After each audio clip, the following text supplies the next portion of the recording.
topic is politics, election and power structures. And the chairperson is Professor Vinayakan, educationist, and there are 5 presenters in this session: Ashwini Kumar, Gaurang R. Sahai, Philip Simon, Aditya Dar, and Sarthak Bagchi. So now I request Professor Vinayakan to start. Thank you.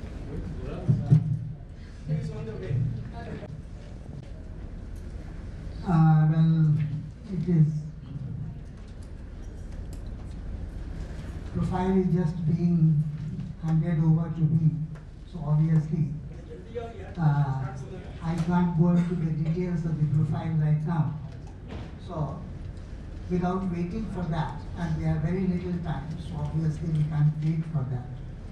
And most of the presenters are known either individually, personally, or through the institutions they represent or institutions they belong to. So I'll be inviting them.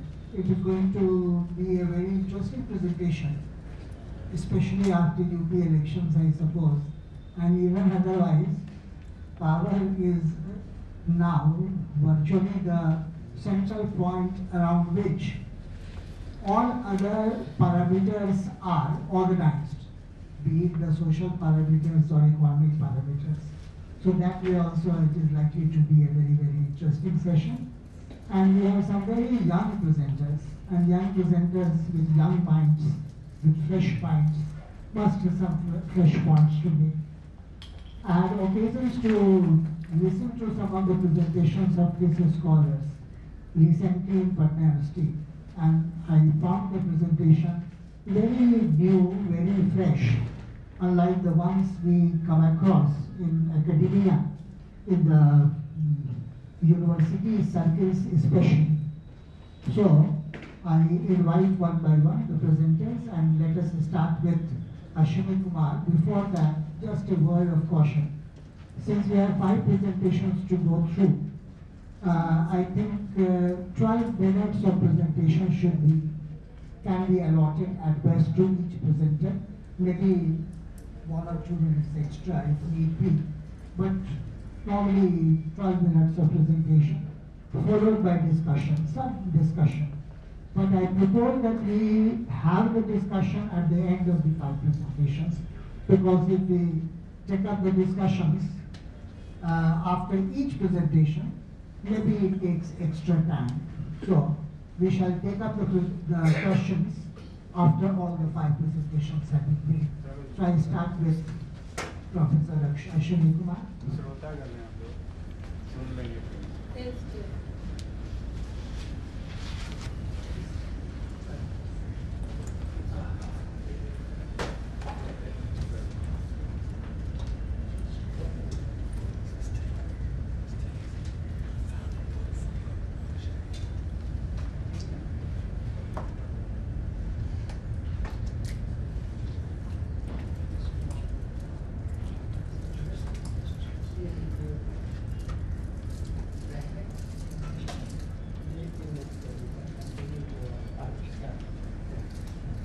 First, thank you very much, Vinayji, giving me opportunity, and I really feel honored by the presence of my teacher, mentors, friends, and all. So this is a work that I'm presenting is part of a larger study that we have proposed to conduct on Bihar. So hopefully we are going to conduct, and since Sabaji is here, so I'm expecting a lot of help from Adri. So we have already.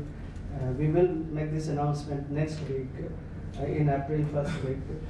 In the meanwhile, what we have done, that we did a small pilot in Bihar to test our hypotheses and some of our understanding, which is going to be part of the large study. Secondly, also there is something that I want to state at the very outset, that I'm also revisiting my earlier works, Bihar, Community Warrior. So this is also an exercise to update. Community Warrior was published in 2008, so almost like a gap of 10 years. So this is the politics of crime reduction and infrastructure development in contemporary Bihar. Let me start with Arvind Das. We are all here because of Arvindji. And my works have always been influenced extensively by Arvind's works. So let me begin with his very famous quote on many crime capital, because I'm conceptualizing this idea of private Leviathan. So those who are familiar with Arvind Das would recall how Arvind, tracked through, I don't want to name them, some of them are very respectable politicians. But Arvind was very clear. I mean, like if you look at Arvind's honesty, so this is a self-evident, What we have done, based on this, classic statement of Arvind, we highlighted 11 districts, the so-called mini crime capitals, so that we can test our hypothesis of private Leviathan rather than public Leviathan.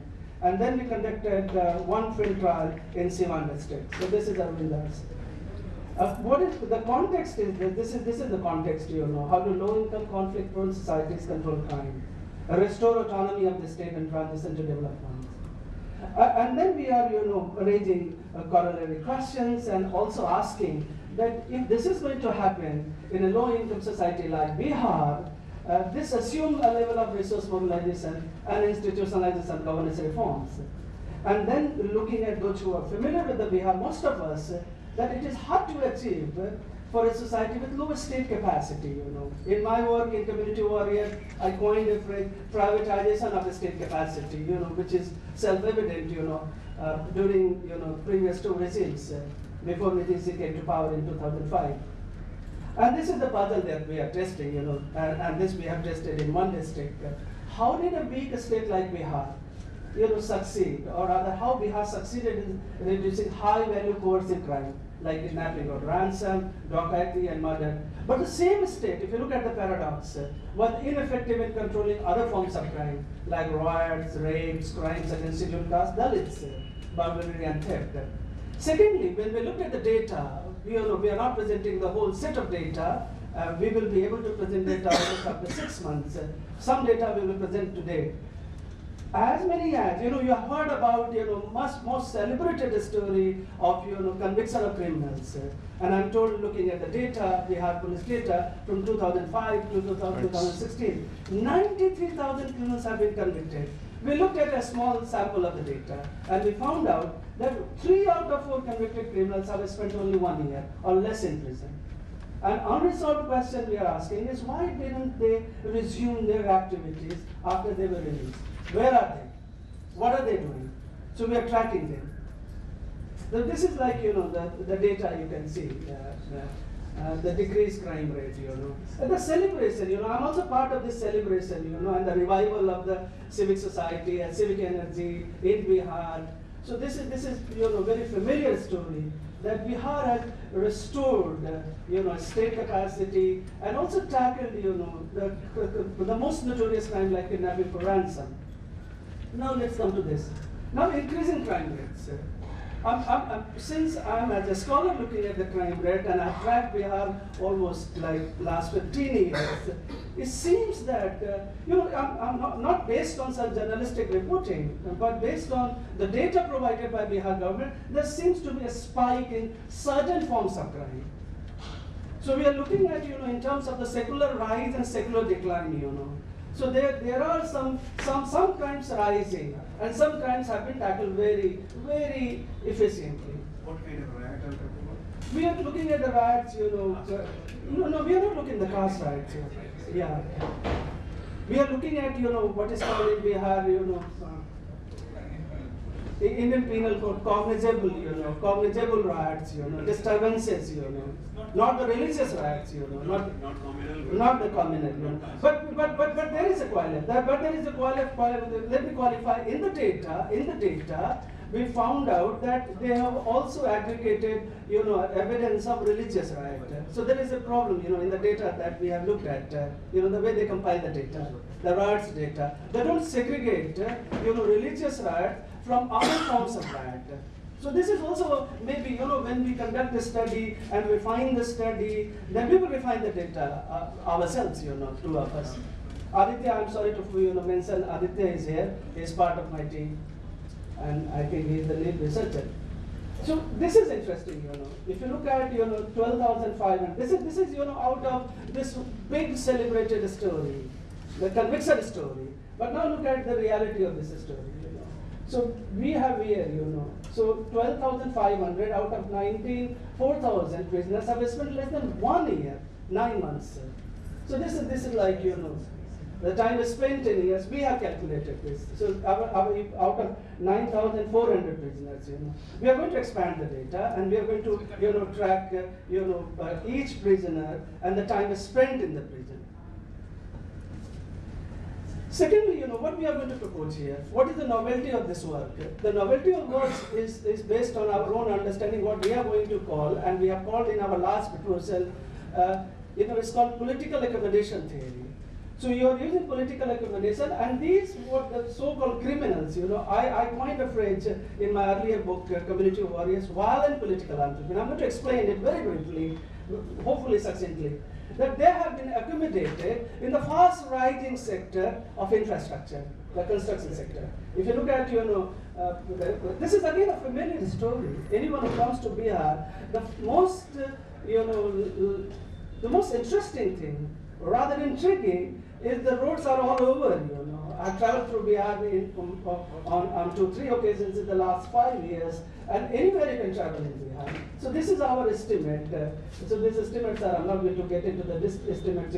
The story, the last picture is that construction has emerged a big sector here. Here, again the data part, we are only looking for this research. We are a rural road. We are not looking at highways, and we are not looking at bridges, We are only looking at rural road. The reason is that rural roads in the last 10 years constitute almost 75% of all expenditure in the construction sector. So that's the reason we are looking at rural roads. What do we want to explore? I think, the reason that we want to explore is, I look at a state, in my last work, I looked at the state capacity and reformulated the state capacity from my perspective, the state autonomy and capacity. What we are asking, and we are suggesting also, that can be restored by voluntaristic political and electoral incentives without any bloodshed and cure. So Bihar is a very interesting case for comparative history, all over the world. That without, and I don't want to name the chief minister, but this was his brilliant idea, novel idea, that without going for any kind of killing, etc., and massive police or military action, he restored autonomy, capacity, and also went for, this reform, police reforms, critical selective reforms. So what we are going to look at, we are suggesting, or rather, this is again our key argument, that law and order related governance reform, not all reforms, are often strategic. Secondly, contextual, and the regime specific. In democracies with a history of social violence and crime. And this is the hypothesis. Construction boom has provided an opportunity for violent political entrepreneurs to be rehabilitated in a non-risky, and we are saying positive, beneficial rent seeking. So here, if you look at from traditional conception of rent seeking, here the rent seeking is positive and beneficial. In the larger context of crime reduction, in the larger context of the violent entrepreneurs. Secondly, Nitish Kumar, engineered a grand bargain where almost every distinct social group had a share in state-sponsored development, means political accommodation, we are suggesting. I am explaining political entrepreneur, the details are in my earlier book, so those who are wanting to look into the larger thesis of violent political entrepreneurs can go there and check it out. But what I'm saying that the concept is here, and again for comparative is this interesting concept. Violent political entrepreneurship is socially organized violence. That's the reason the title suggests, I'm not saying there's a binary public leviathan and private leviathan. So violent political entrepreneurs blurs, that distinction between state society mediating that. They can be defined as a set of organizational decisions and action established by non-state actors, enabling the conversion of organized force into money or other market resources. Secondly, this is the important part again. Criminals with political links, or politicians with criminal links. So criminals with political links or politicians with criminal links, because if you look at, the path dependency that I used in my community warrior book of caste armies and caste senas, I have provided a lot of evidence about how senas have continued and how senas have performed,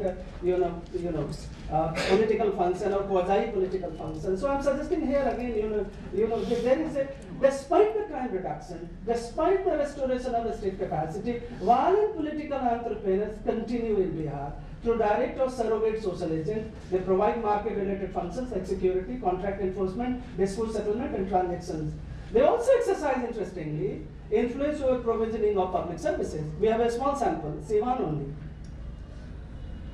Theory, I don't want to give. Methodology, this is a crime construction and good politics. So what we are looking at the data provided by Bihar State Police, and then we are looking at RWD data, Rural Works Department data, and then we are, also conducting, mini biographies and case studies regarding criminal politicians, ordinary criminals, and also looking at contractors, because there is a rule that if you have been convicted for 2 years, you will not be given contractor. So we are looking at, mini biographies and rapid ethnographies to track them. Evidence, I've already suggested evidence about evidence and in my earlier work. Secondly, there is evidence, I'm quoting from the book, which I did some 10 years back. This is coming from Bhumi Sena. Those who are familiar with the history of Bhumi Sena or Lorik Sena or Ranveer Sena, etc., they can find a connection, a continuity here.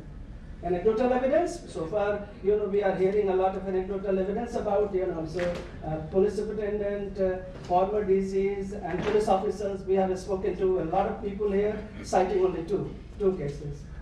Case study Siwan, very interesting. I cannot reveal at this stage, please bear with me. Our data is very sensitive, and I was sharing with Professor Washnet that, I'm going to, present this data, and maybe, there are some respectable people sitting here, so I don't want to get into any trouble. So I'm just like X. But these are categories, These are the categories emerging from our story. This contractor, this is a contractor, So we looked at the sample of the contractor and also looked at the relationship of the contractor with the mafia politicians or criminal politicians. So we have violent, then we have family category, we have politics, even contested elections in 2010. And then you have entrepreneur. Conclude. I'm on time. This is my thesis. So violent politics. So again, back to Arvind Das. This is whole conference is dedicated to Arvind Das. He would have been very happy with the transformation that has happened in Bihar. That led to there are three things that I'm highlighting. Bihar state has been on the march. Restore relative autonomy of the bureaucracy, jump-started market capitalism, and there, Arvind would have paid much more, closer, attention to this idea of market capitalism. So there is a transition from agrarian capitalism to market capitalism. My violent political entrepreneurs are part of that transition. And then, what I'm saying that many kind capitals, the structures have been dismantled, but the entrepreneurs continue. Secondly, I'm suggesting again that top-down strategic and selective law and order reforms, I'm saying they are good. Because without large supply of police, without large reforms of civil services, you can still do amazing results. But there are problems. Because if there is no institutionalization over time, these are fragile and contingent reforms. I stop here. Thank you very much.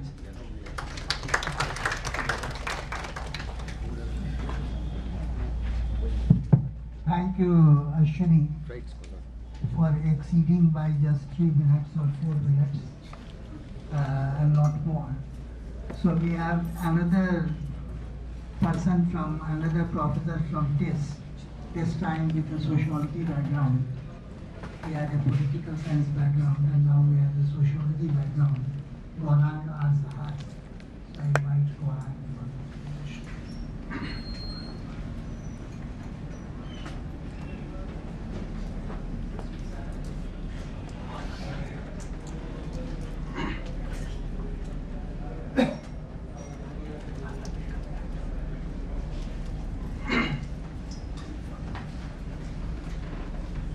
I'm grateful to Adri for inviting me make a presentation on villages in Bihar, social structures in the villages of Bihar. I have conducted field work in a number of villages in Buxar district of Bihar, and what I am going to say is based on the data that I collected during my field work. Despite the availability of unambiguous facts indicating significant changes in India's village social formation, there is still certain reluctance among us to accept the fact that the Indian village is not what it used or was imagined to be. Needless to say that the reluctance arises largely from the widely prevalent notions, traditional notions, that denote the timeless, idyllic, and unchanging character of Indian village. These notions can still be discerned unequivocally in all form of writing, books, papers, courses, representations. These notions have usually constructed our commonsensical understanding of village to a large extent, despite of a number of thought-provoking studies describing changing pattern of universal structures in the village. These notions are definitely needed to be revised or replaced. Okay, my paper is an attempt to accomplish this task. Okay, by figuring out the contemporary character of village-based social formations or social structures or institutions like caste, agrarian economy, rural power structure, in order to reflect on the changes that have occurred or are occurring in the village level of levels of village social formation. The facts of this study were collected in the course of my long and continuous field work in Unwas village panchayat of Buxar district. Now, I will start my paper with observations on caste in the villages. One can never think of a village in India without caste or caste system. In sociology or social anthropology, the customary understanding of caste system focuses on an all-encompassing ideology that hierarchizes Hindus into different caste groups by assigning different ritual status. The ideology is universally believed in and is based on the religious principle of purity and pollution. It is the attentiveness on ritual status that makes the caste hierarchy a true hierarchy. This true hierarchy signifies the superiority of the pure to the impure, underlies separation because the pure and impure must be kept separate, and underlies the division of labor because pure and impure occupations must likewise be kept separate. The hierarchy positions caste in such a way that the elements of the whole are ranked in relation to the whole. Such a hierarchy orders caste from Brahmin at apex to the lowest untouchable caste on a single continuous scale. Consequently, the fundamental opposition is the caste hierarchy is between the pure Brahmin and the impure untouchable caste. These two poles remain unchanged and unchallenged. The hierarchy decides every aspect of Hindu life. Okay. Secular attributes such as wealth and power are extrinsic to this hierarchy, and they are always secondary in this scheme of things. My understanding of the caste system, based on the facts from the villages, differs considerably from this customary understanding. The field data strongly indicate that people belonging to different castes do not follow a single, all-pervasive and elaborated ideology, but many different ideologies. The existence of multiple caste ideologies is exemplified, among other things, by the fact that each caste has its own theory explaining its origin. The theories are mainly based on the discrete caste origin tales. The castes tell their origin tales to prove that their history has been glorious right from the very beginning, and that their style or way of life has been purer or not less impure in the terms. On the basis of their discrete origin tales, the villagers claim that they have descended from one or another of the Hindu gods. Castes in the villages publicly demonstrate their beliefs in their separate origin tales by worshipping the originators or the main representatives of their caste in the form of deities. Okay. The organization and celebration of the Govardhan Puja by the Yadavas, Puja by the Kaisthas, Raidas Puja by the Chamars, Vishwakarma Puja by the Lohars are good examples of this. The Chamars have established their own temples when they display a portrait of or a statue of Raidas. The Brahmins do not approve of the temples by Dalits, but there is little they can do about it. The origin texts make it quite clear that most of the castes in the villages associate themselves with the Kshatriya Varna category, and none of them with the Sudra category. Such a position taken by castes, including those belonging to the scheduled caste or Dalit category, should not be construed as a case of sensitization guided by an all-encompassing ideology based on the religious principle of human imposition. In fact, it is a case of the operation of the Kshatriya principle in villages where power plays a more important role in the formation and realization of the caste hierarchy.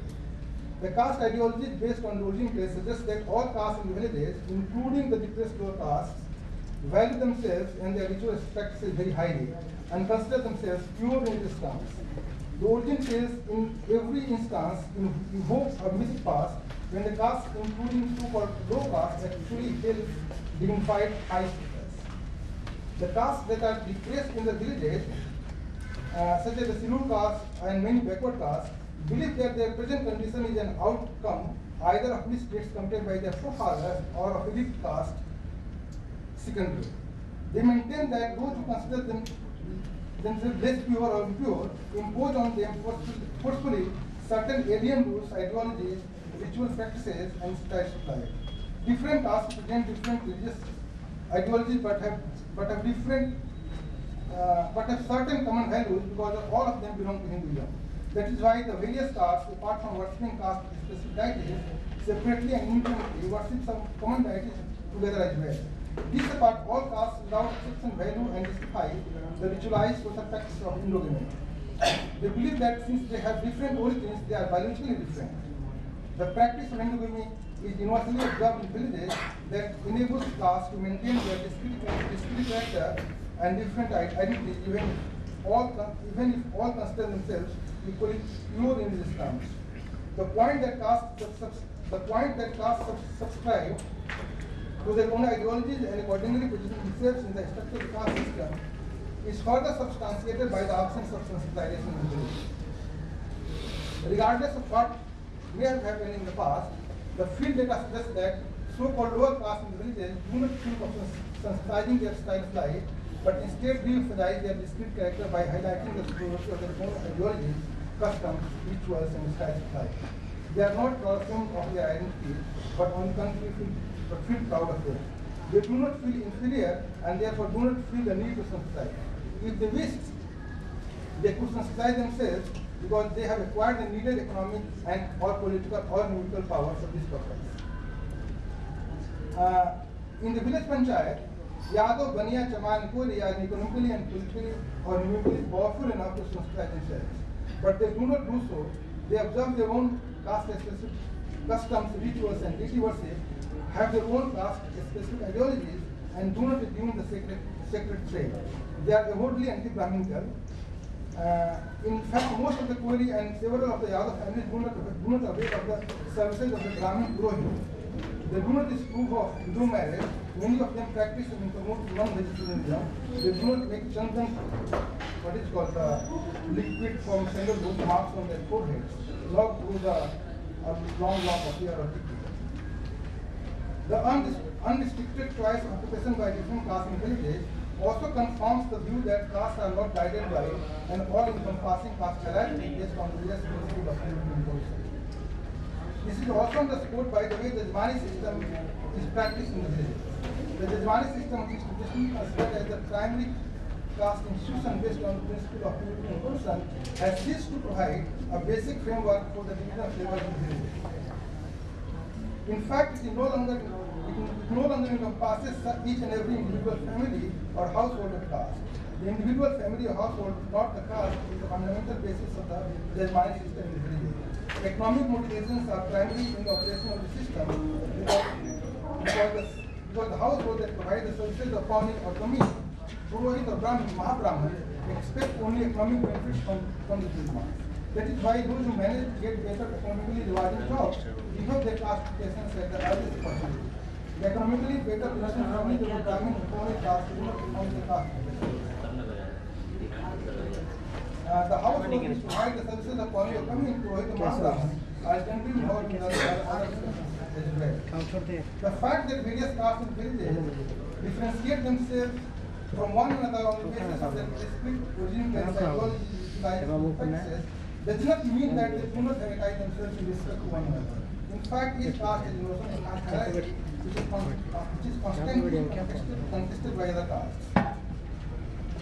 The existence of discrete castes and their multiple hierarchies is also corroborated by the conflict among castes and their struggles for power and authority. The villages of my study area reported to me that caste conflicts on a large scale generally take place between all the major castes because they have economic and or political or military power to sustain the country. I have observed many instances of conflict between families belonging to different castes over various issues such as possession and use of public land, farms and other common sources, diversion of control of foreign goods, caste specificity, including intercaste marriage, and painful injuries between my children. The castes fought each other without obeying any preordained unprivileged ideology or hierarchy. Not only do the castes in villages engage in violent conflicts with each other, they also compete for political power.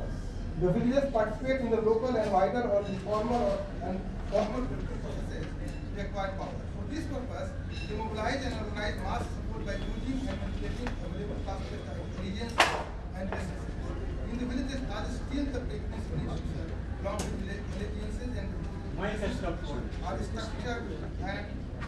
and as such it operates along multiple patterns in the labor politics. One of them is the pattern of caste dominance in every village, every life of villages. Following the authoritative concept of dominant caste, I would like to make a remark that there is no caste at the level of mass village panchayat today which can be conceptualized as a dominant caste. This is because the various kinds of power that are being enjoyed and exercised by a dominant caste are dispersed particularly among the major castes, that is Brahmin, Koiri, Yadav, Chamana. Therefore, the pattern of dominance at the level of panchayat is not structured and managed by a single caste, but primarily by all the major castes which enjoy elements of dominance in one way or another. The economic condition of a caste in the panchayat is primarily determined by its ownership of land. Okay, this is because agriculture is the main occupation and most of the off-farm trading activities are connected with buying and selling of agricultural products.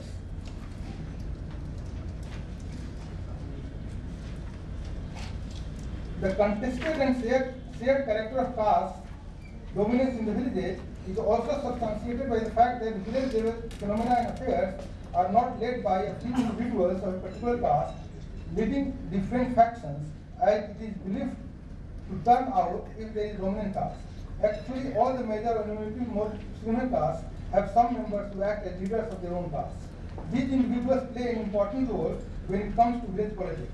They mobilize support of their caste fellows to acquire and maintain political power and social prestige and to realize the interests of their own caste members. From time to time, they also try to mobilize the support of the minor or military not so exclusive caste for their larger political aims. A major caste generally constitutes a unified section of leaders. However, when there is a clash of interest resulting into a dispute among the dominant households of major caste, it creates a situation in which more than one caste, one group of individuals try to lead some caste independently.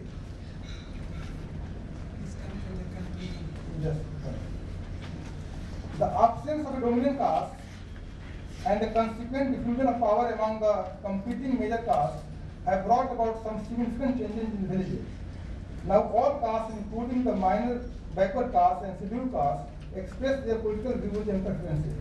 The scheduled castes now identify themselves as Dalits and express their identity without fearing reprisals, mobilize themselves politically and frankly denying the status that tradition had according to them. The traditional caste system which is an all-encompassing hierarchy has almost disintegrated, and now we observe discrete caste identities based on the principle of differences in villages. These changes are clearly observed during the village panchayat election. Thank you. Thank you, Golan.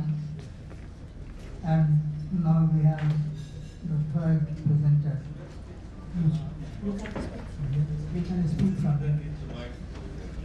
So I invite Dilip Sivian.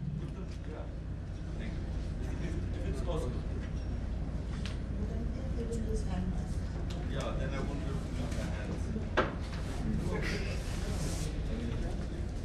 You can do it, it will be good. Yeah, what? And Mr. CBN is at the intersection of activism and academics. So I think it will be a different kind of presentation from him, Mr. Dilip Singh.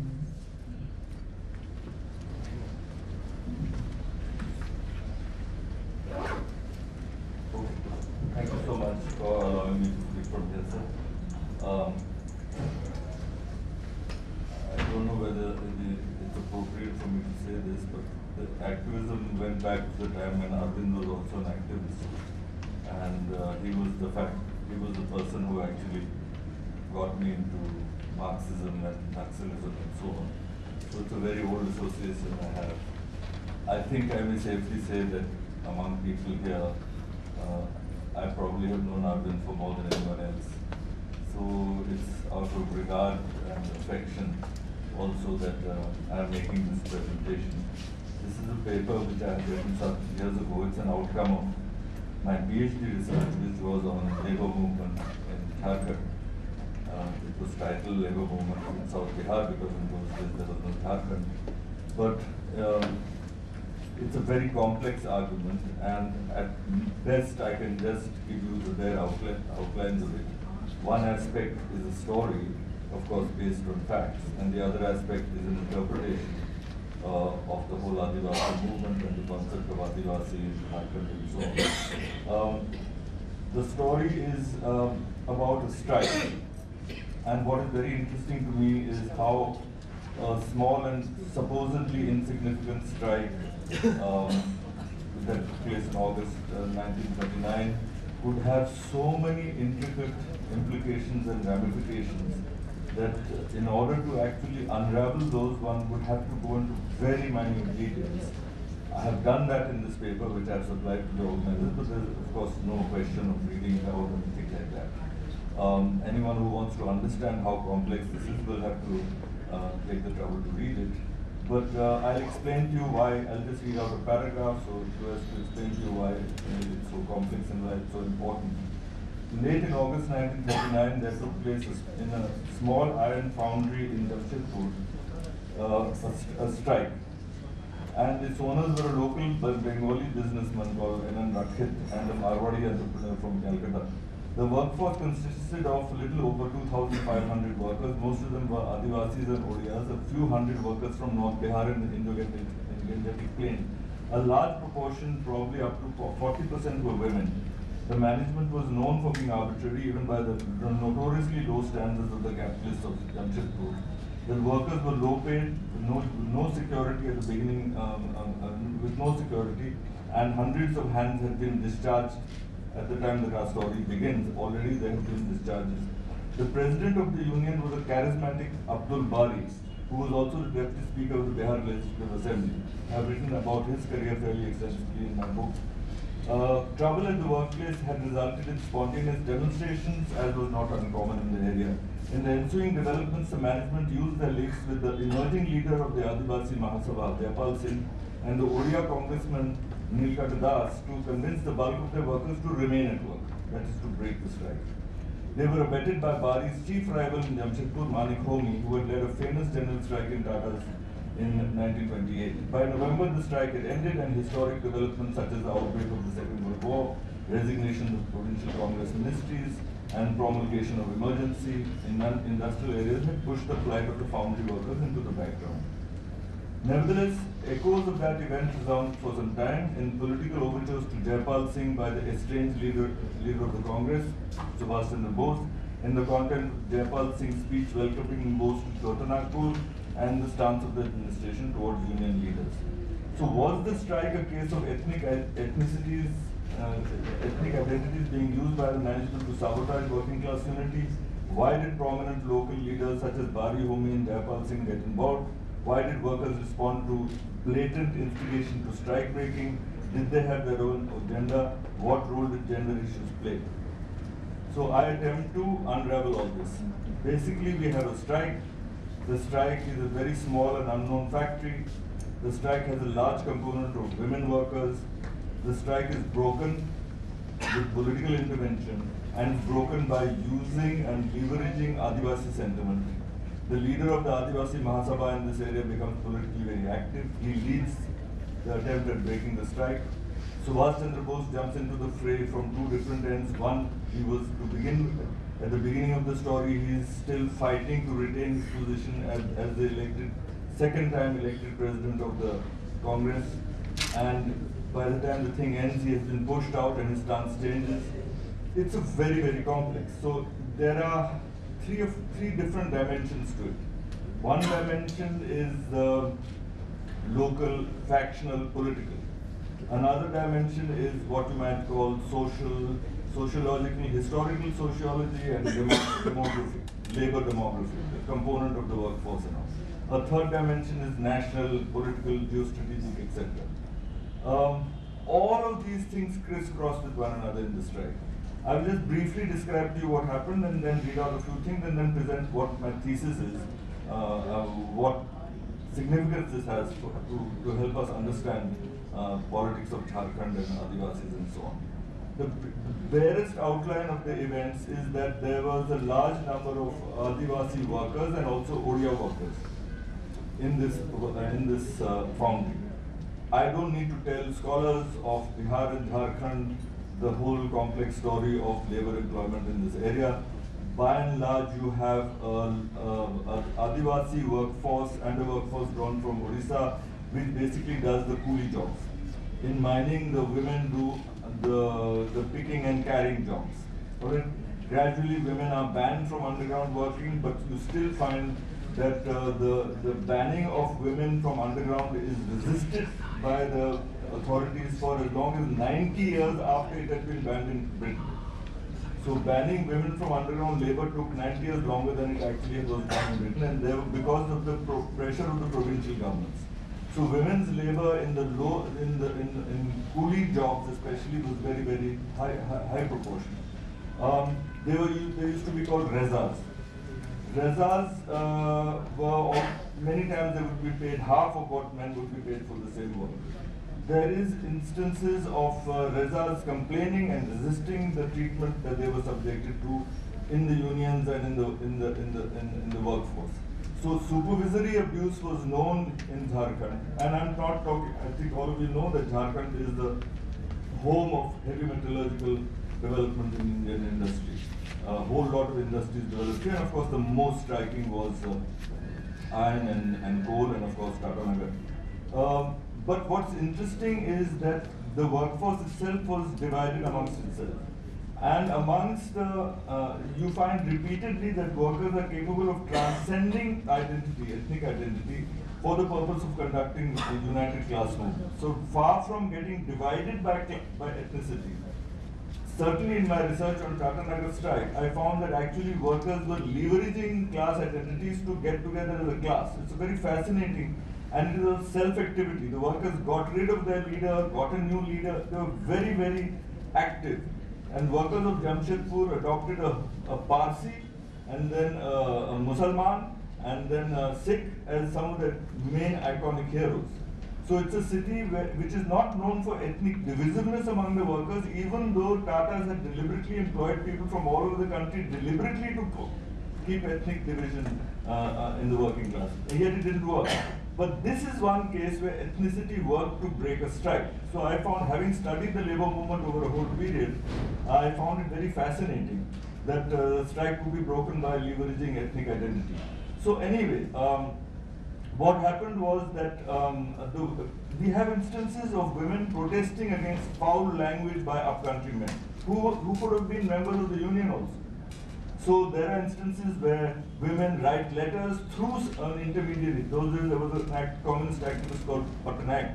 This is in 1934, where they are even naming the foul abuse directed at them, Sali, Randi, so on and so forth, and saying that we don't like this. This is 1934. Repeatedly women saying that we don't have any toilet facilities, we want it. So you have a very active workforce and a women's component of the workforce which is very conscious and aware of the fact that they are being abused. The women of this area have three layers of subalternity. One is that they are women, one is that they are colonial laborers, third is that they are tribals. They're composite of all these things. So now you touch, they're Adivasis or Odiyas as the case may be. You have, in 1937 there is a strike in which Abdul Bari was a leading union activist. He was also a person who was very close to Rajendra Prasad. So he was a leading Congress unionist, very popular, one of the few Congress unionists who had actually opposed the Bombay Industrial Act of 1938 and so on. So he was on the left wing of the Congress, but he was very close to Rajendra Prasad. And he became a top leader of the unions in 1938. It's a remarkable career. His speeches, I've read verbatim the reports of his speeches. It's remarkable the way that he exercised an appeal on the working class consciousness. Many places, miners would go on strike and their management would ask them, why have you gone on strike? They'd say, we don't know why we've gone on strike. You ask Abdul Bari. We are on strike. You call Abdul Bari, he'll tell you why we're on strike. So he was markedly popular in the 1938. I think 1938 is one of the most remarkable years in the history of the Indian working class.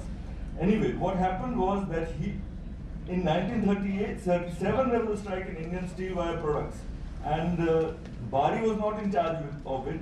Communists were very active and Congress socialists were very active. Bari wanted it crushed, and it was crushed with the help of Adivasi blacklegging. So this is a case where Bari went along with blacklegging to break a strike which was not to his liking. This is 1937. Yet in 1938, he became the leading unionist of this particular Tata Nagar foundry. And Tata Nagar foundry had notoriously bad conditions of work. Nothing was stable, no maternity benefit, no provident fund, there was no stability whatsoever. People could be dismissed at the drop of a hat. And it was controlled by a managing director who was very close to Subhas Bose. So it was all kinds of wheels within wheels. And Bari became the leader of the union. After several agreements with the workers had been broken, Bari became the leader of the union in 1938. And thereupon in 1939, after the management had successfully broken several of the agreements, there was another strike. And that strike was led by Bari's union. It was led by Bari's union, but Bari's union did not command the majority of the support of the workers. There were as many as 2,500 workers. His union probably had a few hundred. Many of his union members tended to be upcountry men or Punjabis or Hindustanis. And at this point, a whole series of other factors come into play. Jaipal Singh was wanting to become a union member in the Congress ministry, but he had been prevented and he had become completely disaffected and he had started criticizing the Congress. So for a while he was very close, he was writing letters to Rajendra Prasad. But then he said only the Babus, only Bihari Babus and all matter now, we people don't matter at all, etc., etc. You find that his political ambitions are getting thwarted by what he perceives to be the pro-Bihari consciousness of the Bihari Congress. So he wanted to become minister, but he didn't. He was very important as a hockey player and he had made a name for himself. And in early 39, he had emerged as the Marang Gomke, or the great leader of the Adivasi. He addressed the second Adivasi Mahasabha and so on. So he was becoming very important. And at that stage, he shifted out of the camp of the Congress and wanting to punish the Congress by breaking strikes led by Bari, because Bari was close to the Congress. So this pattern began. There is another pattern altogether of sub-regional Congress competition, because Nilkant Das was also active in this area. So although Nilkant Das would make fiery Indian nationalist speeches, at the same time he wanted to make sure that Singhum comes to Odisha and doesn't go to Bihar. So there's a Bihari and Odia competition going on at the level of national politics and sub-regional politics. Nilkant Das and Jaipal Singh become leveraged by N.N. Rakit, or the factory manager, to break the strike. And they succeed in breaking the strike. I'll summarize that and I'll stop because we have limited time. I want to give you my argument also. So they succeed in breaking the strike, but they break the strike on the basis of blacklegging by Adivasi women. And during the period that the strike was going on, the strike was led by Bari's union, but Bari's union, as I said, did not have that majority support. They, at the picket, were abusing the women. And when they used to abuse the women, the Adivasi men inside would welcome. So it just accentuated the hatred of the women and the determination to break the strike. So what appears as a strike breaking, on the one hand, and it is clear case of strike breaking and blacklegging, as far as the women are concerned, if you make a detailed reading of this, which I've done, it's very clear that the women are telling the men to go to hell. They're basically saying, if this is the way you're going to treat us, we're going to break this damn strike. It's not our strike. So these are the most subaltern of the subalterns of Jharkhand, who are actually deliberately, and in the middle is Bari's political ambitions, Jaipal Singh's political ambitions, Nilkant Das's political ambitions, and Subhash Chandra Bose also jumps into it. That whole story is connected with the Tata Nagar centenary celebration of 1939, where the story begins with Subhash Chandra Bose trying to tell Bari. Bari is leading the breaking of that. He says, I don't want to celebrate the centenary. And Subhash Chandra Bose is leading in nationalistic lectures on how Tata is a great national industry. Just 3 years before, he had said Tata are using nationalism as an excuse for organized robbery. The same Bose. Anyway, that's a very interesting side of the story. But I'll just read out a couple of interesting passages to you which indicate to us what is going on. Here is the Searchlight of 1938 reacting to the movement for Jharkhand, which goes back then. So since we're talking about shared visions and so on, let's make it clear what was actually going on historically. Here is a Searchlight editorial called Must Strike with Rapidity, and it's written by the editor of Searchlight, who was a congressman. So Searchlight was an organ of the Congress in those days. And the editor, what is the editor angry about? The movement for a separate Jharkhand, which goes back to those days, for some separate kind of identity of Jharkhand. All right? The editor says that 3 elements are responsible for this movement: Bengali Babus for their whim and caprice, the men of the gospel, and the zamindars, all of whom are acting as paid agents to foment mischief among the credulous aborigines. Credulous aborigines is a theme that you find even in the CID reports, that these are junglis and who are easily instigated on any side. On behalf of white officials, these people are all enemies of Bihar. They must be treated as undesirable aliens, and if there must be a fight, let it be with gloves off in the usual straightforward Bihari style. This is I'll just conclude very quickly. I just want to tell you okay. So I'll ask Arvind. Anyway, so these are just some examples of this. Now, of the political atmosphere then, because there was a great deal of hatred, and many Bengali Babus were indeed there, Saraswati Bose, and they were very, very interested in developing the identity of Bihar. They were more sympathetic to the tribals than obviously the editor of Searchlight was. So then towards the end of this period, there is the strike was broken with the help of blacklegging. Manik Homi was popular with the so-called Adivasi laborers. So Manik Homi was useful to the management to break the strike, right? Then again, all these other Jaipal Singh, Nilkant Das, and Manik Homi helped break the strike on behalf of the management. As a result of that, Manik Homi's standing increased among the laborers. From all the readings that I've done of the government files, it's very clear that government officials are acutely conscious of the level of legitimacy and level of popularity of this or that labor leader and how that is in accord with their own interests. So if they want to promote somebody else's popularity, they will do behind the scenes, they will see to it that concessions are made to such a person and not to another person. Anyway, at the end of that, this is I'll wind up very quickly. This is a statement made by the new State Secretary, Gorbole. He writes to the DM. It is now quite clear that the strike is fizzling out. While the termination of the strike is a matter for satisfaction, it is to be regretted that the end has been brought about to a very large extent by the part played by Mr. Homi in inducing the Adivasi element of laborers to keep loyal. One of the natural results will be therefore that the reputation of Mr. Homi with labor will go up, while that of Professor Bari will go down. And considering the past of Mr. Homi, the situation will be full of potentiality for evil. It is therefore desirable that something should be done even at this late hour to enable Professor Bari to rehabilitate his position. This is behind the scenes maneuvering. I'll end this by just stating what my thesis is. And my thesis about this is that the very concept of Adivasi is a fabrication. Like the concept of Dalits is a fabrication. And it's a fabrication, that it's a politically fabric, because Adivasis did not call themselves Adivasis. They call themselves Hos, Mundas, Oraos, etc., etc. If an estate called Adivasi emerged, it emerged because of the collective experience of all these people and the bottom rung of the laboring process, coolie process in Jharkhand. So my thesis is that the Adivasi estate emerged as a consequence of the common laboring experience of tribal people. And that in this case particularly, this particular affair shows that the Adivasi identity was also gravely sort of accentuated by the plight of the women and the experience of the women at the hands of the upcountry people, whether those upcountry people were labor union organizers or anybody else. Thank you. Thank you, Mr. Senior. It was so interesting that I didn't feel like stopping it. So, but then we have to maintain Yeah, that. I understand. So,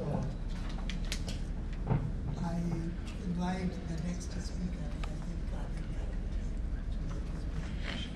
And please stick to time now. Yeah.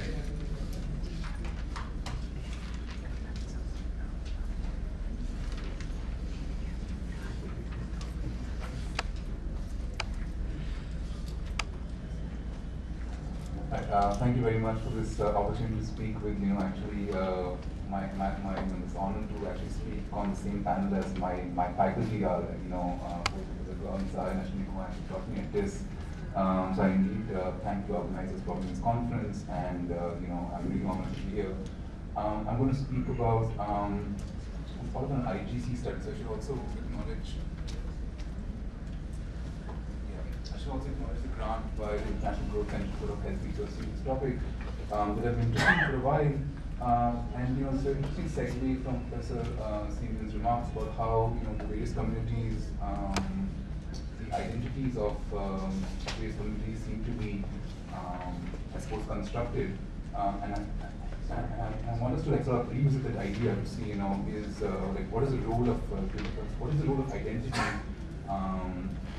in explaining development outcomes in Bihar. This is part of a larger study. During the chance of bringing the screen, a lot of people on this side can't see it. So I want to just begin by some broad context. And here essentially I'm essentially kind of.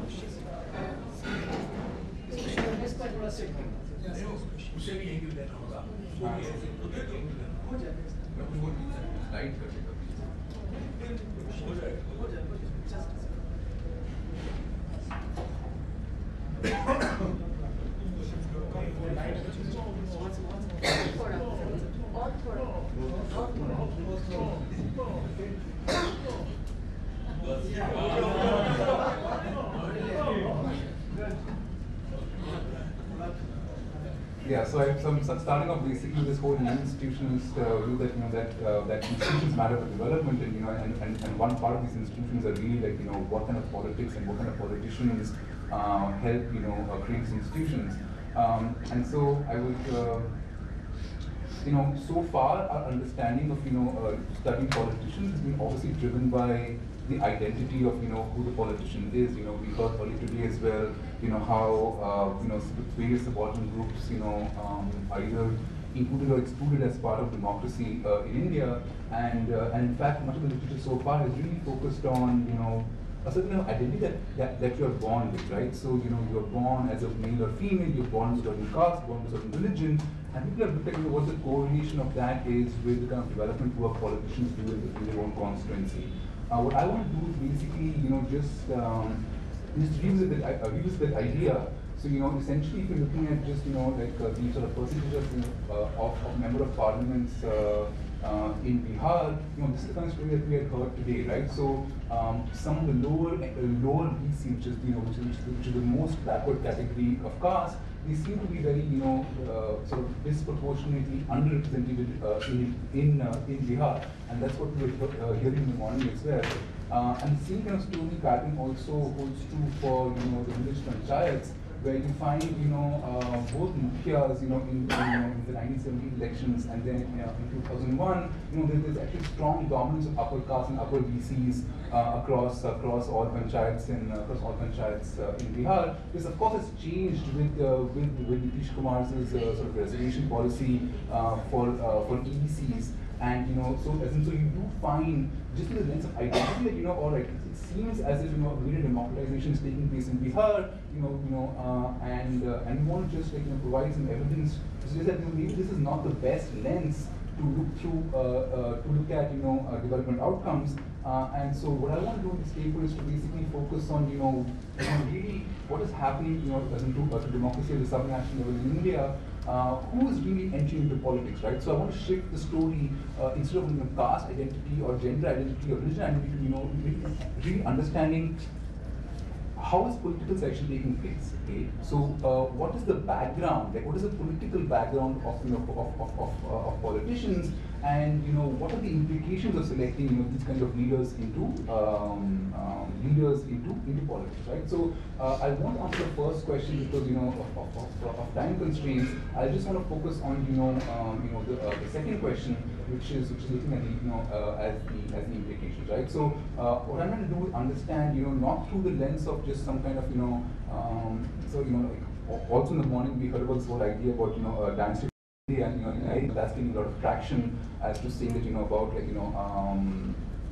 nearly about 25% of member of parliaments in the country are dynastic. But essentially, I want to understand you have dynasties like one way in which people enter into politics. What are the various other channels, and how that can how that can do that. So to that end, I basically compiled mini biographies of politicians, both the runners-ups for basically all constituencies in Bihar since the 1990, and then I also compiled some kind of constituency-wise indicators. It was very hard to sort of empirical work because assembly constituency-wise indicators are very hard to come by, right? So we have to use some spatial measures to see if you can see what the correlations are of these things. So the context is Bihar. And so as an indicator of sort of development or economic growth, we're going to use like luminosity score.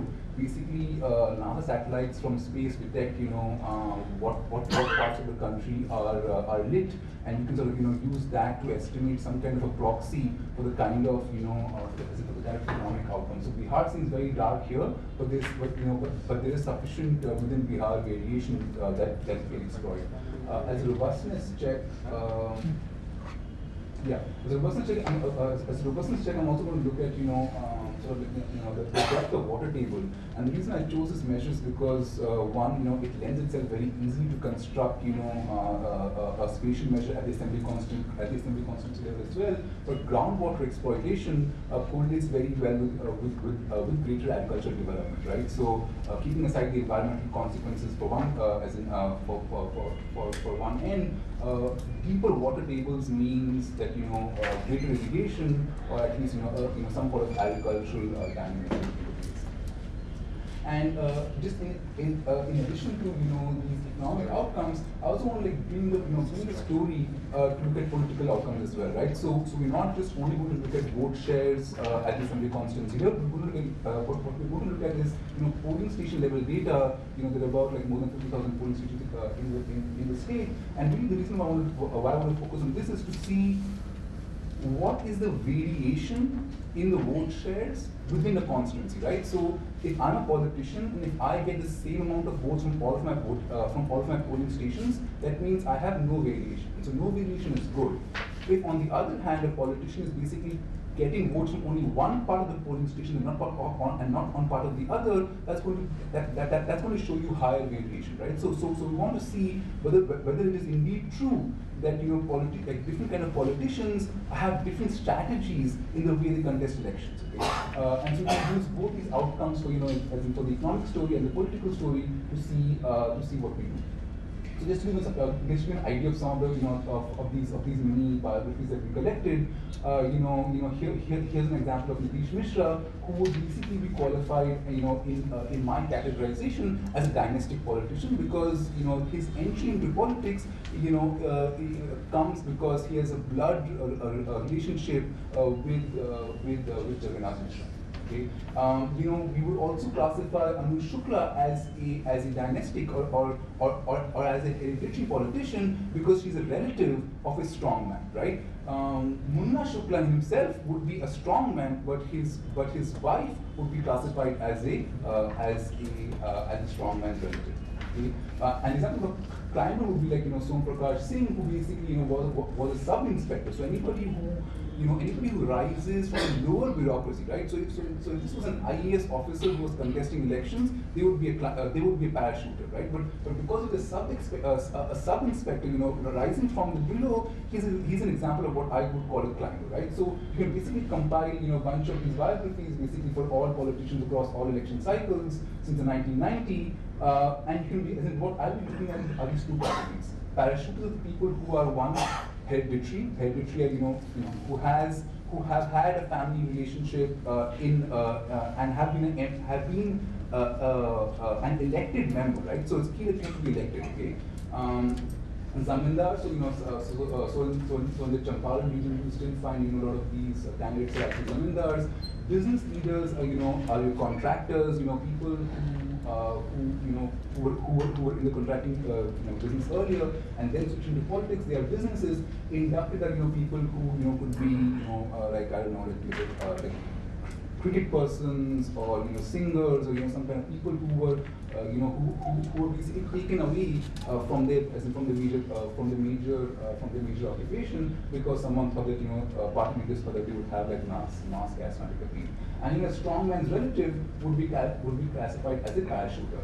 Who are climbers? The climbers are where the strongmen, the strongmen themselves, your criminally accused politicians, your people who rise up from the party, the party cadre, people who have been floated into politics from in student politics, union leaders, and grassroots. So grassroots are people who would who won an election at the block level, at the panchayat level, and if they make their way up to the Vidhan Sabha, they would be climbers for us, right? So this is the lens that I want to present. This idea behind how people are entering the politics as just this binary between parachuters and climbers.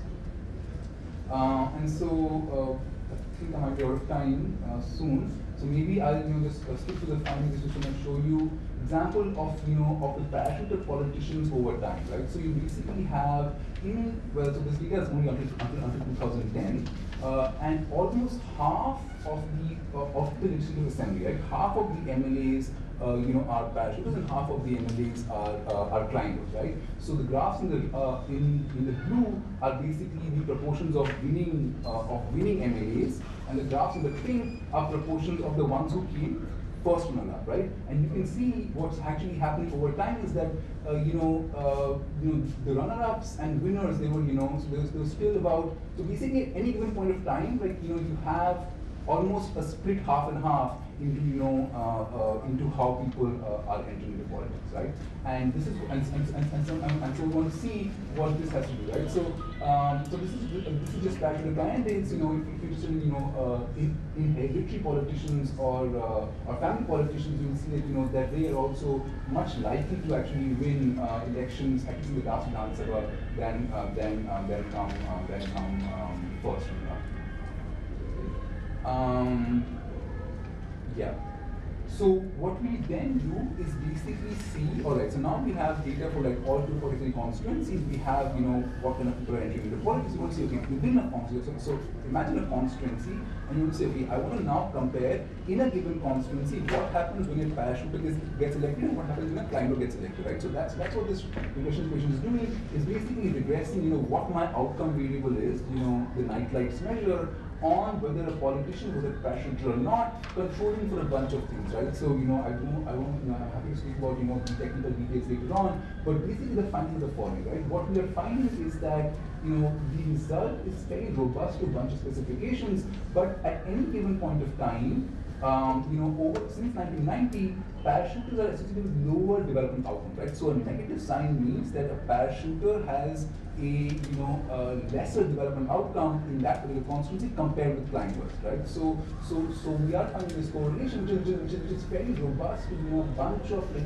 very aggressive controls, in this, and just in case you might think, well, I'm not sure if this is actually true, we do find that with groundwater depths as well, the seal coefficient is fairly significant, is negative. We do use significance towards the end, but at least the point estimate is still negative, which gives us confidence that actually we are picking up some of this, we are picking up something that is actually happening at the constituency level.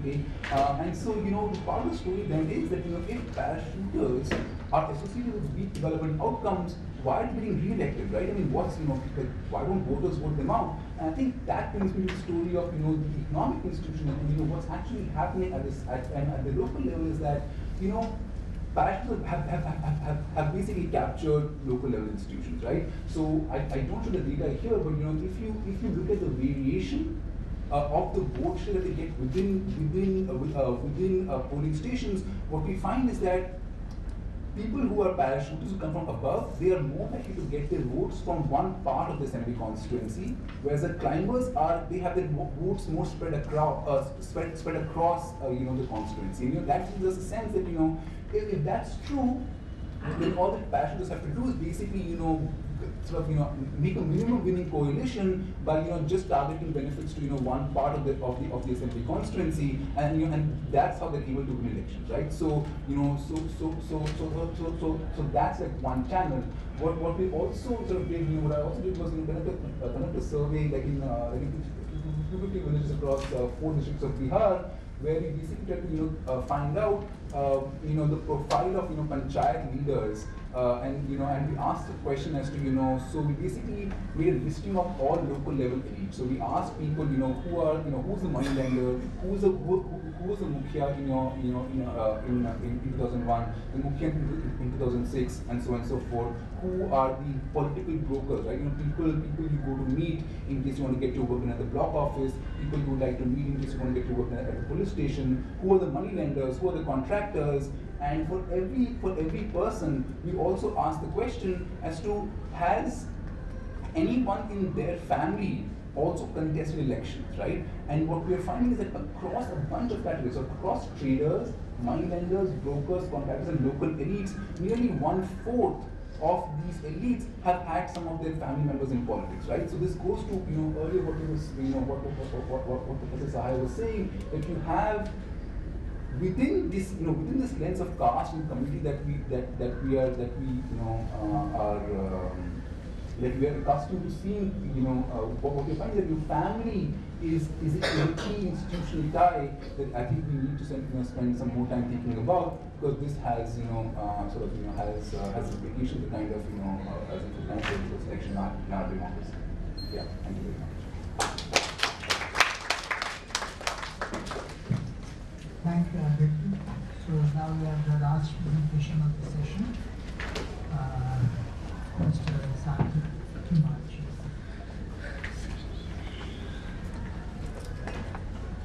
So this is the first session after lunch and I'm the last one, so I'm fighting 2 negatives here. But I will try to keep you awake for the next 12 minutes.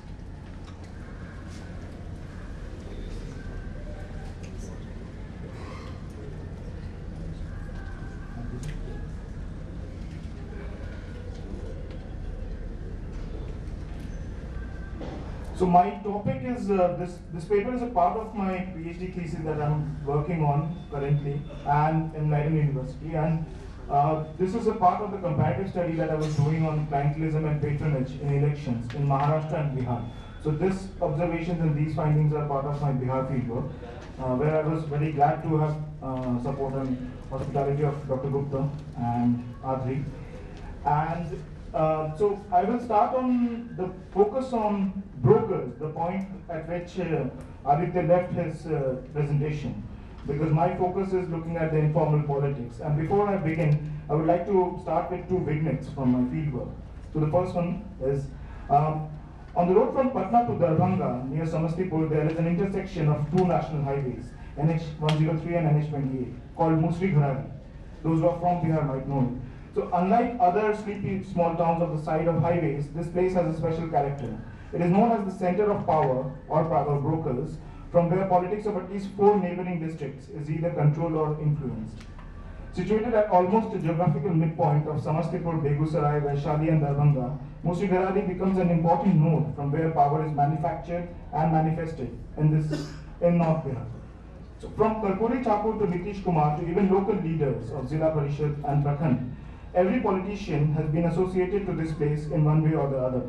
So the town holds these shops of power, as many local residents call it, which is what I will be also using that phrase. So of dozens of leaders and power brokers of all hues. Among these leaders are the chosen ones, the proven ones, and the aspiring ones as well. And the other thing which I noticed where I was traveling is a particular observation about the Mahadalit community, which was created in 2007 by Nitish Kumar. So out of all the 21 subcastes that are included in the Mahadalit category, the most numerous is the Musahar subcaste. And the Musahars are known by various names across Bihar. So in southern Bihar, in Gaya, where they are numerically dominant, Musahar are known as, Mahadalit is, Musahar is known as, by that name. And as you go north, up, in North Bihar or in Samastipur, the area where I did my fieldwork, they are known as Sada. And as I went up towards Madhepura, I met a lot of young people who were employed in a certain manner to the panchayat or associated with the panchayat in certain official posts which were created specifically for them. And as I was addressing them by the name of Musahar, there was a kind of a resistance, and they wanted to be addressed as Rishi Dev. Rishi Dev is the preferred nomenclature with which they want to be addressed and referred to. And these Rishi Devs were also found in the shops of power, which I saw in many such other places in Bihar also. So I thought, is there any connection between the shops of power and this sudden resistance in being identified as a Musahar? And that is what led to my observations, which I will be drawing out now.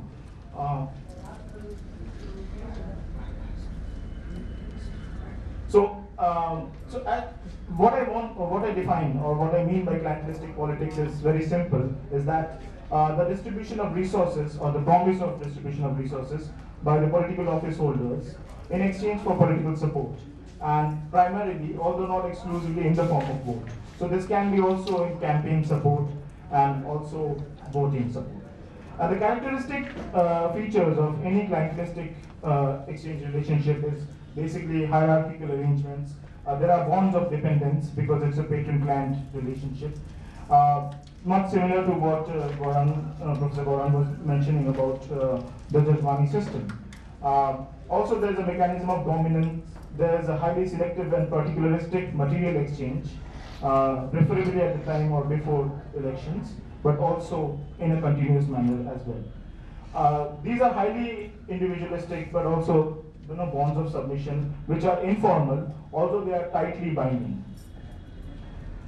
So using this idea of clientelism in an electoral context, I wanted to explore how do clientelistic networks, or how do networks of brokers operate in the electoral arena. And because why so? Because elections are often, pardon my technological, this one. So elections are often seen as the time when voters use the leverage of their vote to get better access to state resources. And especially in a place like Bihar, where all the resources are primarily channeled through the state because the extent of private resources are very limited. So then elections become all the more important. And this kind of leverage and this kind of negotiation happens through both formal and informal networks. And brokers, fixers, or what are also called mediators, or in Hindi, which is called dalal, but very few actors who are involved in that art would want to call themselves as that. So they are found, they happen to negotiate between the state and the society. And this is like the negotiation that happens between the state and the society. in the context of the politician as a benefactor or on poorer groups of citizens as beneficiaries is what is called clientelistic politics. Really sorry. Yeah. So who is a broker? Who can become a broker?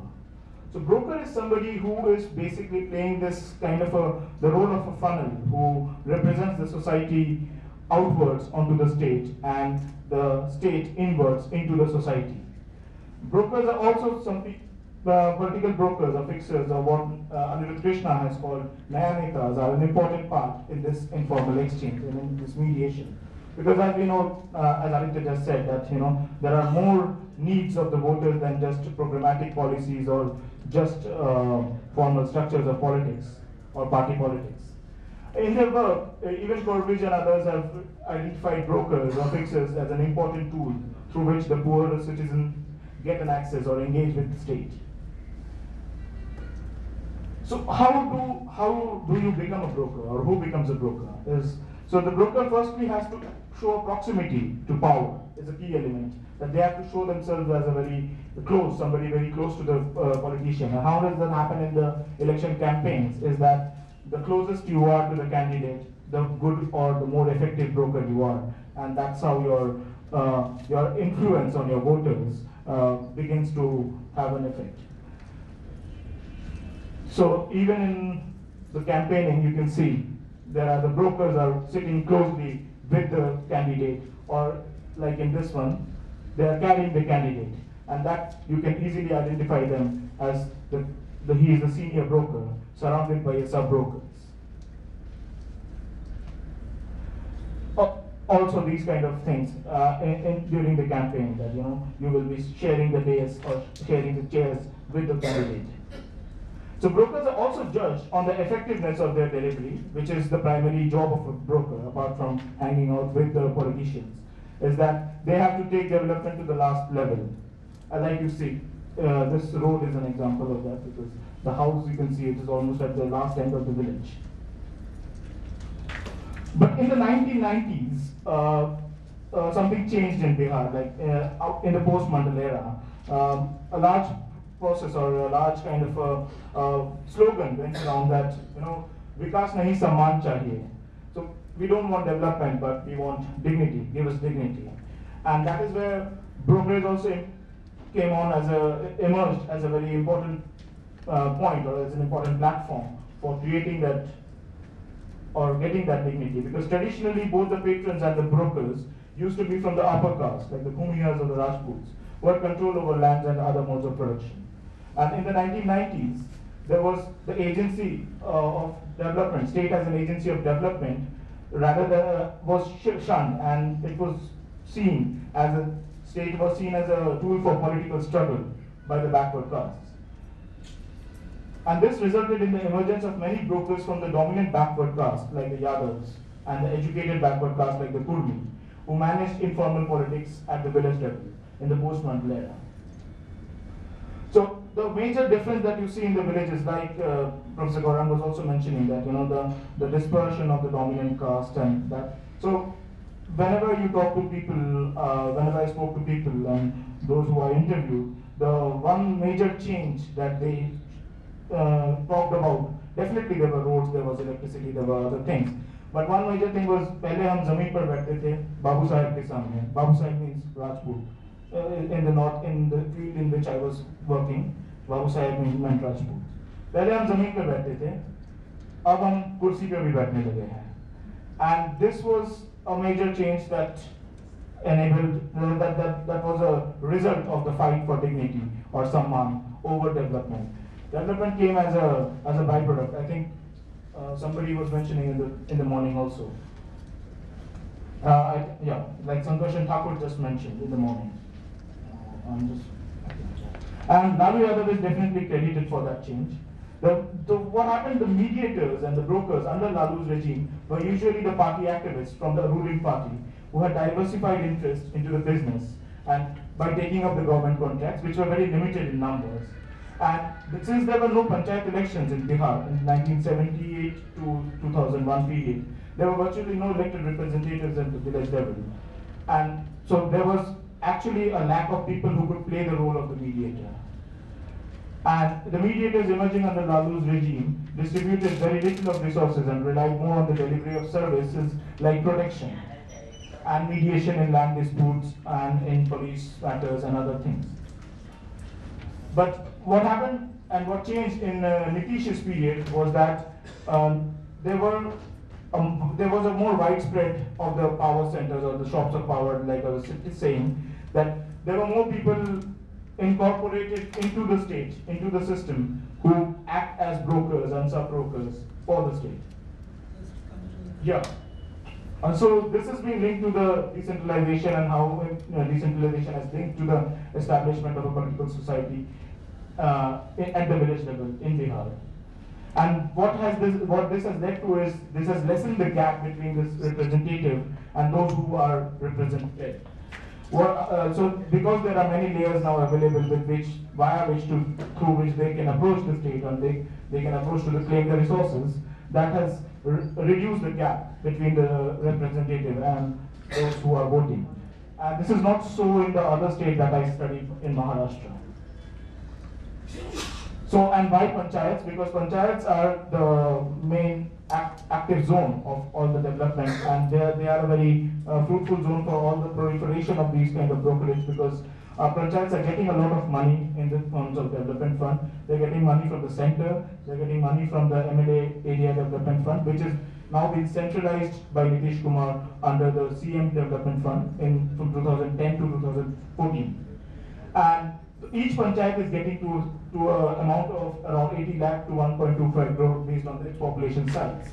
And they are mostly for building PCC roads, drainage, tube well, hand pumps. But there are also NREGA, PDS and funds for NREGA and PDS which are centrally operating. But what has this given rise to is that there are more petty contractors now, because also in the centralization spree, Nitish Kumar has given an upper limit of 7 lakh rupees, up to which all contracts up to 7 lakh rupees could be okayed by MLAs, could be given by the MLAs to their contractors or their people, which gave rise to a lot of people who were taking up contractory as a petty business. So then came the systematic co-optation about which I was focusing, about Mahadalits in the state apparatus, and by the creation of this position called the Development Assistant or the Vikas Mitra. So around 9,000 Vikas Mitra were recruited, and they have been, the contracts have been renewed, are being renewed every year, every 11 months. And they help people from their particular community get access to state resources like Indra Awas Yojana and other central schemes, and also state schemes like the scholarship, pension, and other things, unemployment bonus, etc. So what has happened is the Tola Sevak, Shiksha Mitra, and other people who are co-opted by the state, but also acting as parallel, such as this is the last slide, I think second last. Yeah. So what is happening through these kind of emergence of such players from the lowest and from the most backward, and not only from the dominant backward, but also from the most backward Dalits, is that there are new players which are emerging in the village level, and those are the players who, I saw the election campaign for the Mahagathbandhan, and they were an influential force in making that campaign a widespread organic campaign at the village level. And this also gives more, so the last slide is, so how this is changing the view of clientelism for the voters is that, khao piyo noch ke, vote karo soch ke. Because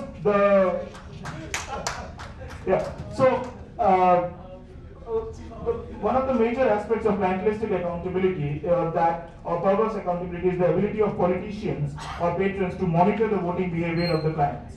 But what happens is that more brokers should ideally mean that there is more effective monitoring of the voters, that there are the voters voting. But the increase in the number of brokers has also ended up giving the voters more options to choose from. And such kind of a competitive clientelism has actually meant multiple power centers at the village level, which means the vertical bonds of domination of only one patron for resources is not there anymore. And while this is not a thing to celebrate or to be very happy about, because there is still clientelism and there is actually at a more proliferated level, but this is something which indicates towards a possible democratization of informal politics, but I think I've taken a long time. More for discussions. Thank you.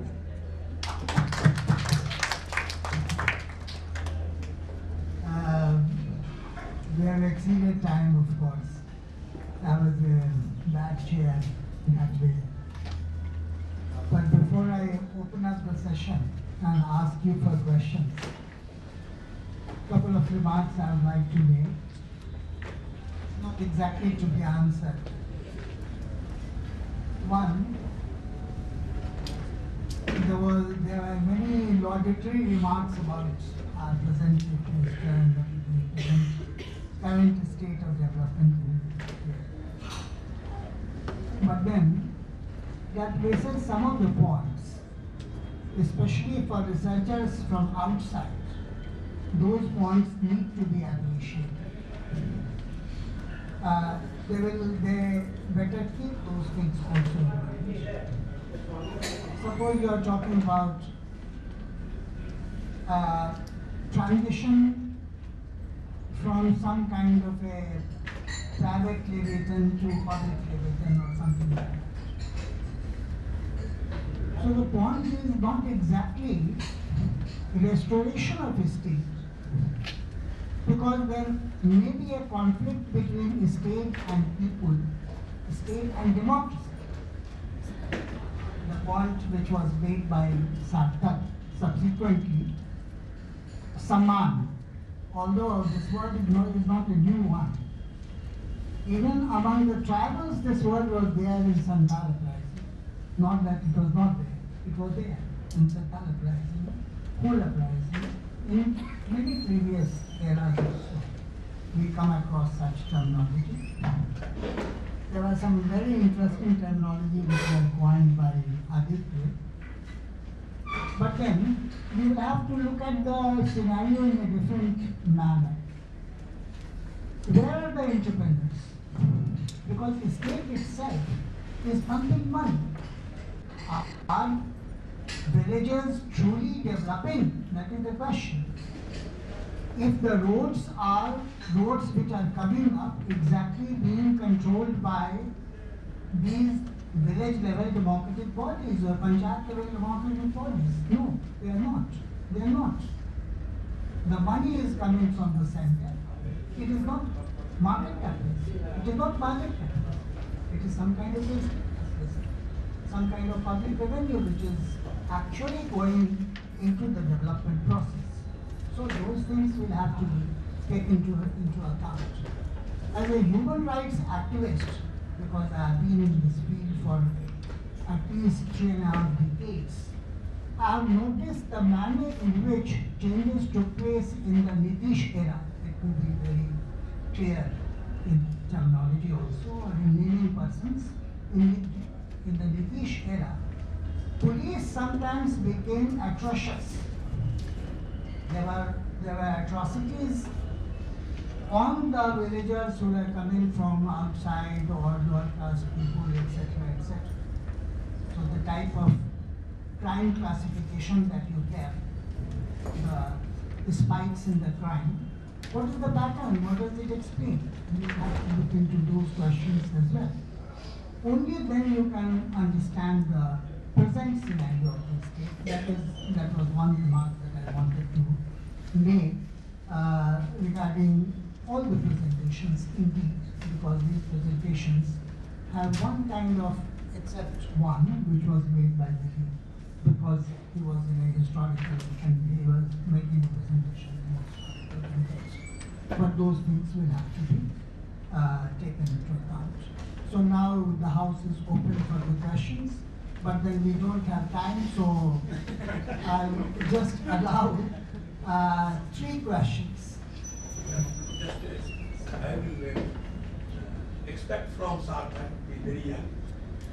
Sartak Bakshi, correct to check with whether the election gap that you have shown 1978 to 2001, no. Karpuri Thakurji conducted one election in 78, and that was the last election. And that was for 3 years tenure. So you say there was no election in Bihar from 81 to 2001. And in 2001, it is he. Because of whom Panchayat Raj election started in this. This time. You have some question. Just a couple of comments, if I may. I can't resist repeating an old ICS joke about PWD in the case of Ashwan presentation. PWD, plunder without danger. And many years ago I wrote a paper on that in relation to Bangladesh, not here. But I couldn't resist that. But more generally, what I'm seeing across some of these presentations is a kind of structural phenomenon about intermediation societies, where, I mean, we're looking at state-society relationships which are evolving over time. I don't want to be teleological about it, but certainly, you know, these relationships are not pathological. They are about the characteristics or the underdeveloped characteristics of the state in relation to the underdeveloped characteristics of the society. And within that structural phenomena, and you look at the mafia from its origins in Sicily to its behavior in New York, and you look at Mustang structures in Bangladesh, Bengal and all the rest of it, you see that you're looking at a far wider structural phenomena. One final point, on the clientelism, I think it's important to, in some sense, complete the story, because we look at these clientelist relationships, and because they involve these kind of bonded dependencies, as you talk about, what is happening sociologically is that those sorts of relationships are getting reinforced through the practice of them. And that kind of continues to undermine a rights-based, you know, workers' movement or whatever, because of the way in which people are enforced to reinforce the structures and relationships which oppress them and keep them in subaltern. One more question, can we take?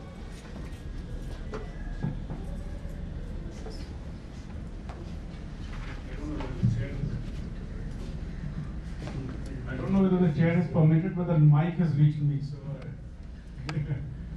So my question was basically in this session, what the commonality which I could see was that there are new categories of analysis which are being offered to us, thrown at us.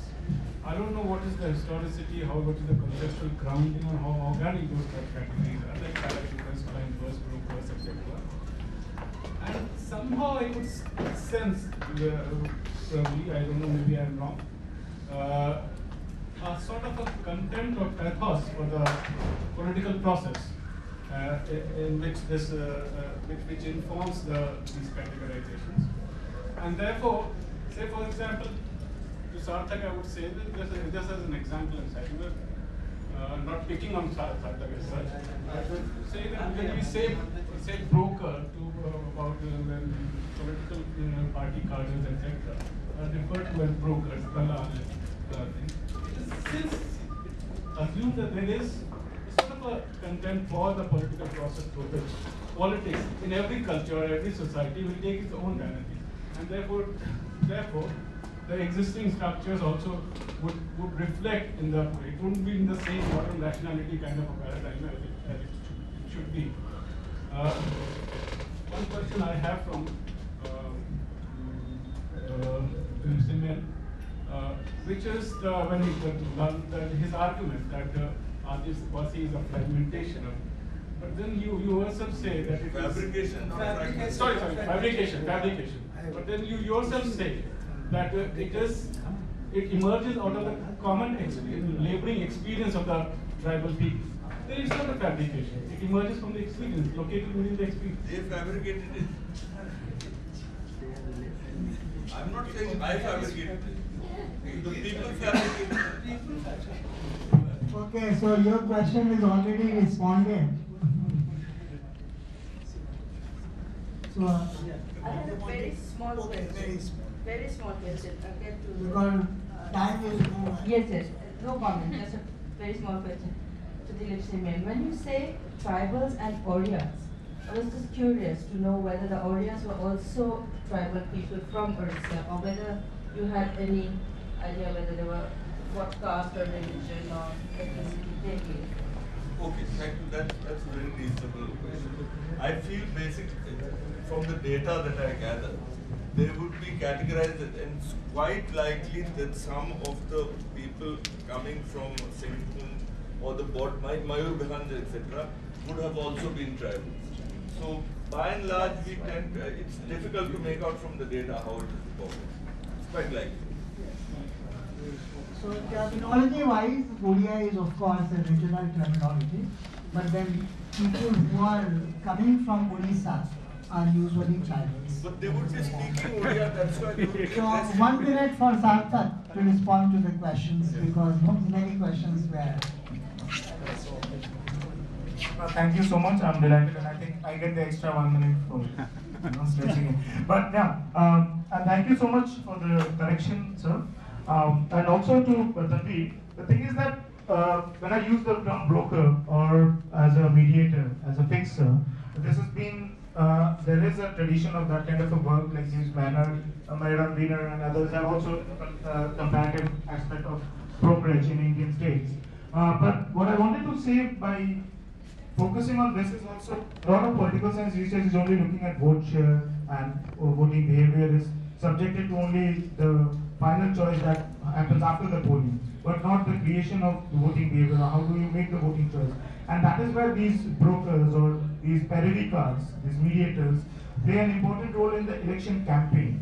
So I looked at it from that point, and so even if there is a clientelism literature which is existing worldwide, but the idea is to see and to use that and to see whether what is happening in India is actually clientelistic or not, or is actually, but in order to see an event, you have to use a certain framework. In that sense, I use that. But I'm not sticking to the binaries of that kind of a system.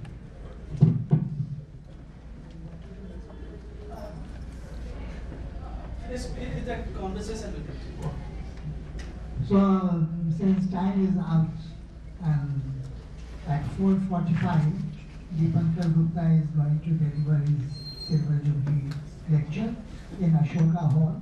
So let us all go to Ashoka Hall now. Thank you very much for being so patient.